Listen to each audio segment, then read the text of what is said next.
I don't know how to doze, so I'm just gonna do a little hot boy flare. I don't know what to call it. Hot boy off-road, here we come.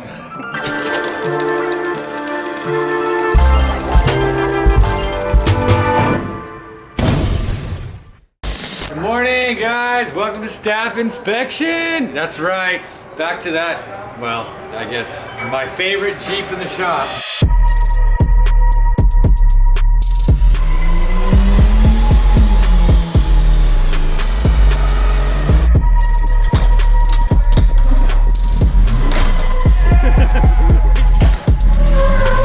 Nelson's Jeep. He's not mad, he's happy, he's always happy, and he's ready for me to work on it again. Some of the things that we talked about before, we are now gonna address. And the first thing that I said about my favorite Jeep is when we lifted it, the steering was gonna go to shit. All you Jeep guys out there, you know this steering sucks. This is like the worst style steering ever. So manufacturers, please send us a heavy duty steering kit for this with the knuckles, because I don't wanna see them crash. And now we're planning on making it better. And everybody that's asking about, like in the comments, help the guy with the EK, he's also the guy with the EK too. EG. EG. Oh, it's sick!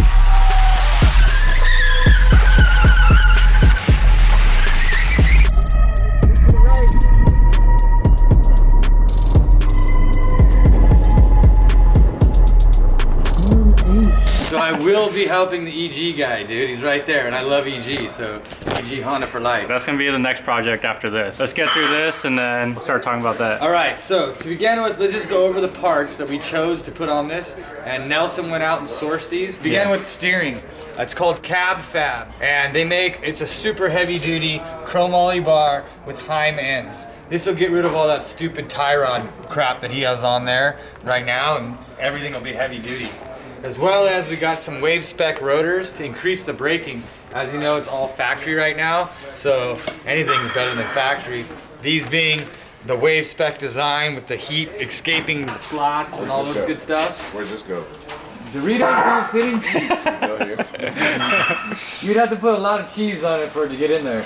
Looks like you got enough cheese, man. Oh. You getting some inspo right now for the toe stallion? I mean, I'm trying. I need you guys. Do it. Yeah, the toe stallion's all about You that. hear that? Somebody needs you. I don't know how to off-road, so Should we plant the seed right now for the toe stallion? drop it, man. Let them know. Let's go for it. Talk Toe about it. stallion. Your boy needs a rig to get the stallions around. So we're gonna turn the Denali, the one you've seen in the Daily Driver Drag, smoking everybody. Yeah, I won that race.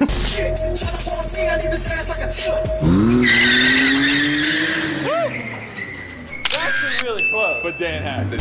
I can't even lie with a straight face. It's gonna be a tow rig and an off-road Tow rig. rig and yeah, just kind of like a fun off-road Johnny with my style though. You know, not the typical. No offense to the off-road guys, but not the typical off-road bro out. Whoa. The bro dozer? Bro-dozer? Yeah, I don't know how to doze, so I'm just gonna do a little hot boy flare. I don't know what to call it. Hot boy off-road, here we come. All right, good luck. So back to his parts list. Obviously we needed to upgrade that. We knew we had weak crap. And you can tell with that unhappy front bumper, that's gotta go. So we're gonna go ahead and put this JCR off-road bumper that we chose to use. It has a hitch point in the front plus tow hooks. So obviously it's great for off-roading because you can put a slide-in winch in there as well as you have places to pull things out. And it has holes for the pods For the too. pod lighting. So that, Yeah. did you get pod lights? I do not have pod lights. Yeah, because his kid needed diapers, he didn't get lights, okay? That's all right, because he's gonna have a baby sister soon and we're gonna be selling a Oh Jeep. my God. No. Anyways, back to the good parts here. So, brakes, steering, bumper, and of course, because we did an exhauster, we gotta do an uptaker. Let's get her done.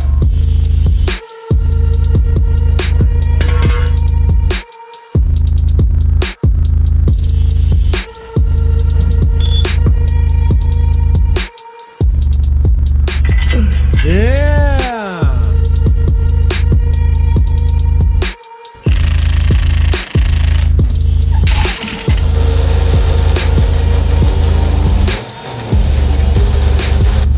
This is called a tie rod end, all right? There's lots of different styles of tie rod ends. Ball joint is sometimes what it's referred to as because it's got this ball in here and it's able to turn like this as well as spin. So in steering, because you're steering your axle, that's what this allows this to move. Well, that's what also gives your front wheels play. Like, so if you get steering wheel play and stuff and they tell you your tie rod ends are bad, these are what they're referring to as bad. And it's because all the bearings inside of here are shot and this little thing's doing, you know, this goofy crap like that. The difference between a tie rod end and a Heim is a few different things. One is this tapered part right here. This tapered part is what goes inside of here. And what it does is when it pulls in here, it like tightens on it. So it tightens this part, this interference piece. This is like, it goes from small to big, and it goes into there from small to big. So it fits tight. And then you tighten the nut down and you put a cotter pin across. And that way when you're steering, the nut can't loosen up and the tie rod doesn't fall off. The weakness side to this is because this is tapered, it could break here, and because of all of this stuff here, it ends up pulling this cap out, and then you lose your steering. So in off-roading, they don't like that, and they go to a Heim. And a Heim, it's a bearing, a round bearing in here that your bolt goes through. Now, this is a lot stronger than that, but it's not tapered. And the problem is, when it goes back and forth and back and forth and back and forth, a lot of times, it walks these nuts loose. I mean, it's just something that happens with Heims.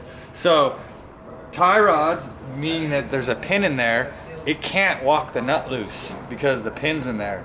Heims, you can drill the bolt out and you can put castle bolts on, but you got to pay attention to these because they will walk their way out. And that's kind of why they're not DOT, Department of Transportation approved.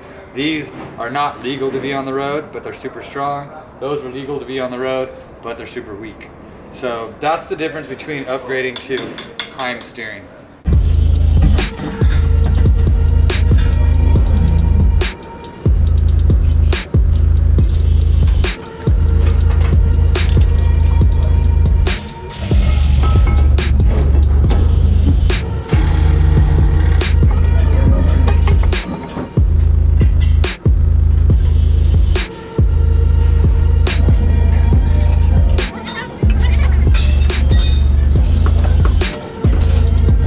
As you can see, we got the front bumper on. And we got that fine steering on, as well as these gorgeous rotors. I gotta tighten up a few bolts. Been having this problem all day, bolts falling off everywhere. And what do you say here? That cold air intaker.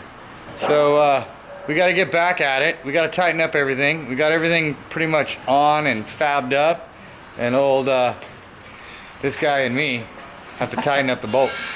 So we're gonna get back at it. We're gonna tighten up all the hardware.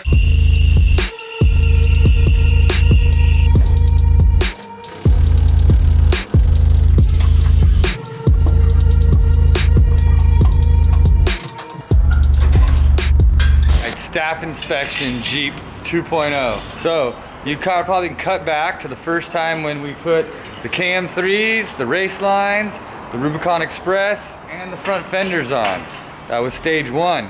Well, stage 2 is now done. Stage 2 included K&N intake. Go ahead, repeat the name of the steering. Cav Fab. So, I am horrible at names. Cav Fab steering. Sorry, Cav Fab. Brad, as you know, can't speak or write. So, Cav Fab steering, good looking out, guys. As well as Wave Spec rotors. Yep. And JCR bumpers. So that was stage 2. And we're not done yet, guys, because as I keep teasing him, it's not a complete rig until you're done, and well, you're never done. So we got to get a back bumper on it. We got to get some back glass on it. Probably gonna get a winch in here too, but I think that's about, oh, and some lighting. Yeah, I believe we're gonna do some ground lighting, some front lighting, and a bar lighting. Yeah. So a few more things, probably a stage 3, just wait. All you Jeep creeps, we got it, here it comes.